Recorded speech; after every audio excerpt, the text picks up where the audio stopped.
What's up guys, my name's Brandon and welcome back to the 18th iOS 10 jailbreak update video. And I like to space these out, a week apart, and it's only been a few days since my last one, but a ton of stuff has gone on in the past couple days, so I really want to talk about that in this video. So we're going to be talking about Luca's Fire mixtape that just dropped last night, another interesting update on Saurik's solution to the 7-day signing of Yalu, an important but unfortunate update on the iPhone 7, WWDC 2017, and more. So Luca released the mixtape last night on Twitter, and Twitter was kind of confused about it. So before the jailbreak was even released, we knew that Luca was going to be packaging this mixtape with the Yalu jailbreak, but of course he was going to wait until the final version was released. Well, of course we don't have the final jailbreak just yet, but Luca still decided to jump the gun a little bit early and just release this mixtape for everybody. So the mixtape isn't actually Luca Tedesco, it's not like his own mixtape, it's actually YOLO Rhymes, and Luca is just featured on a few tracks on there. It's actually more of a satirical mixtape, and it's going to be pretty funny if you're into jailbreaking.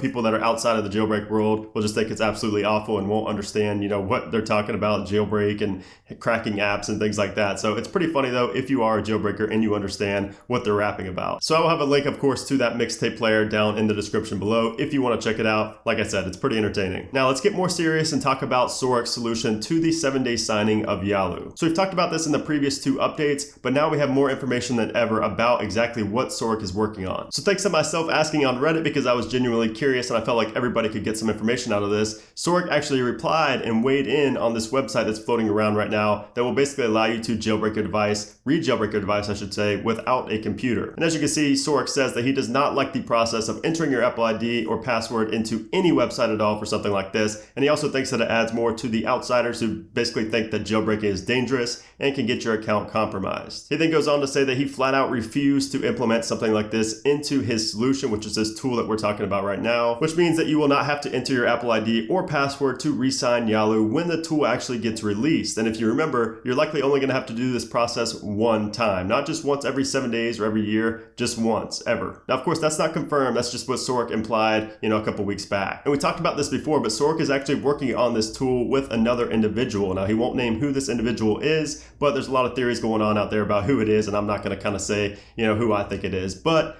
basically, Saurik actually handed off this project, this tool that we've been talking about, to this other individual, and he said that it's almost done. So here's where it gets interesting. So Saurik said that he actually handed this project off to this other person he was working with, and now he's actually working on his own solution, which is another very similar solution, but it is different. That's right. So we're apparently going to have two solutions to the 7-day signing of Yalu. Now, it's kind of unclear at this point, but it definitely sounds very interesting and definitely could change, the whole scope of re-jailbreaking your device in the future, not just now, but in the future. So you can see what Saurik says right here. He says that the second tool he's working on will also help people who are trying to use other jailbreaks. And then of course he concludes the comment with, quote, "I am almost done." So very interesting. And like I said, this could really change the way we jailbreak, if not the way we jailbreak, the way we re-jailbreak in the future. Of course, I will continue to update you guys when I know anything more about this tool, or these tools, I should say. All right, now let's talk about the iPhone 7, which I know a ton of you guys, including myself, are waiting to hear news on. So last night on Reddit, Luca actually said something very interesting. So he said that the iPhone 7 jailbreak won't actually use Yalu at all. He said that his plan for the 7 is just to use a more hacked up version of Mock Portal. He also expanded a bit more on why the 7 is such a pain to jailbreak with his current exploit. Now notice how Luca said, quote, "My plan is," which means obviously he doesn't have a stable jailbreak working on the 7 right now at all. So this pretty much throws out any assumptions that a stable iPhone 7 jailbreak is nearby,